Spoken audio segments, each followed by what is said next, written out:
Ever wish there was like a cheat sheet for building wealth? Some shortcut to just feeling financially secure. Yeah, like a secret formula or something. Exactly. Well, today we're diving into the algebra of wealth. And trust me, it's way more exciting than it sounds. No boring equations here. Definitely not your typical finance stuff. Right. We're actually looking at a summary of this book by Scott Galloway. He's a business professor and entrepreneur. Oh, I know Galloway. He doesn't mince words. Yeah, tells it like it is, which I appreciate. Uh, And his own background plays a big part in his take on all this. Definitely. His experience growing up in poverty really shaped his view of what wealth actually means. Yeah, for him, it boils down to the absence of economic anxiety. I like that it's not just about having millions in the bank. It's that feeling, when an unexpected bill comes or the car breaks down, and instead of panicking, you're just like, okay, I got this. That sense of freedom, Mhm. that's powerful. Totally. And what I find interesting is he lays out this kind of equation for getting there, which sounds a little gimmicky, but it's actually pretty insightful when you break it down. Oh, I'm intrigued. Lay it on me. Okay, so picture this. Wealth, focus plus, stoicism, X time, X diversification. All right. Not gonna lie, that sounds a little intimidating. I know, right? Hmm. But stay with me. It makes sense.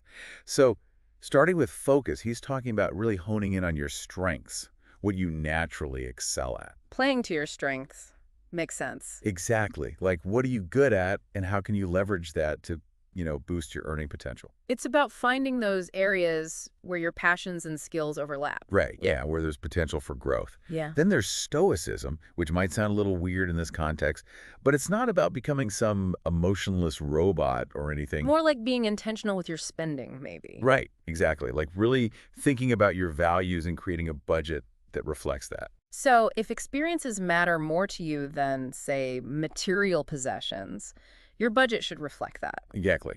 It's about aligning your financial decisions with the things that actually matter to you. Which honestly can be a game changer for people. Totally.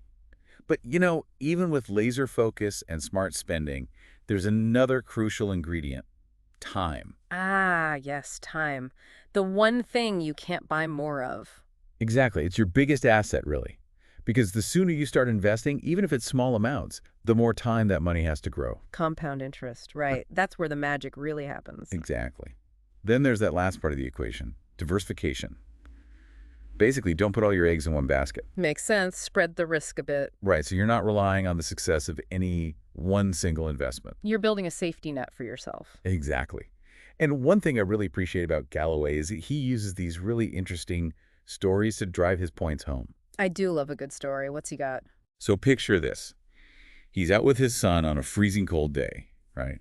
And his son manages to lose a ski glove. Ah, bummer. But also relatable. Oh, I know, right? Happens to the best of us. But here's the thing. This seemingly small event triggers this really vivid memory for Galloway. You see, growing up poor, he remembers losing 2 jackets in one winter. And the feeling of, his family not being able to afford new ones, that stuck with him. Wow. That sounds like, yeah, I could see how that would stick with you. The fear of not having enough. Exactly. And it's something that, can stay with you even when your circumstances change. It's true, though. That kind of anxiety can stick around, even when you've achieved a certain level of, financial stability. It's like that fear gets ingrained or something. But here's the interesting part in Galloway's story. Because he'd reached this point of financial security, his reaction to the lost glove is totally different from, say, how his parents would have reacted.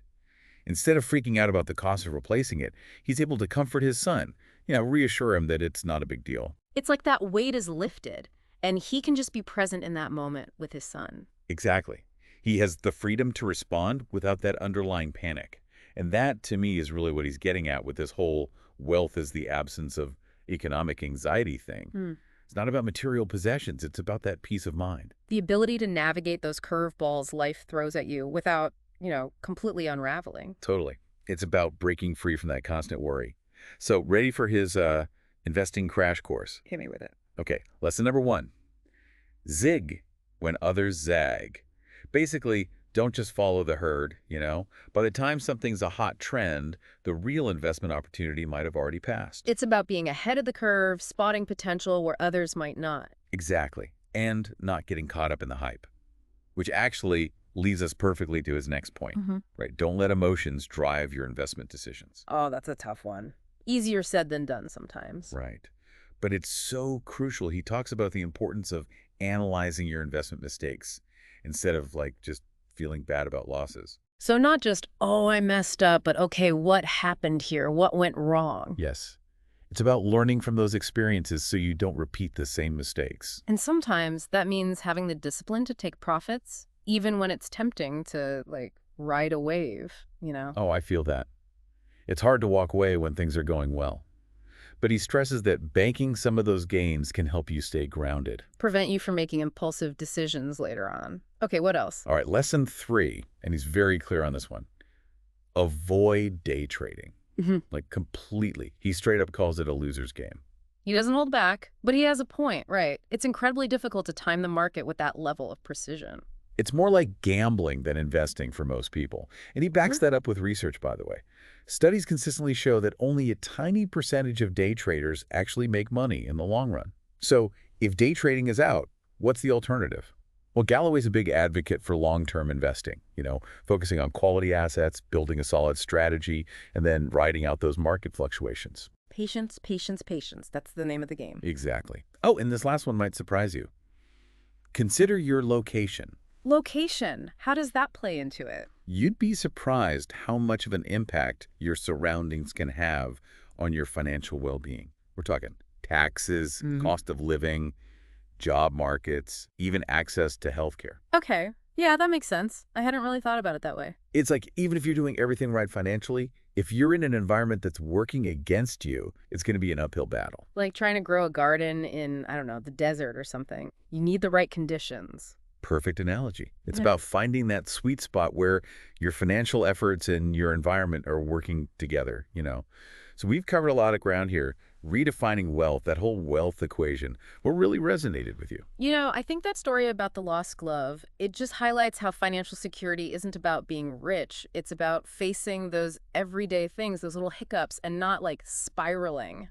It's about having the capacity to handle whatever comes your way without that feeling of dread. Giving that weight off your shoulders, that's huge. So much of it is just about peace of mind, wouldn't you say?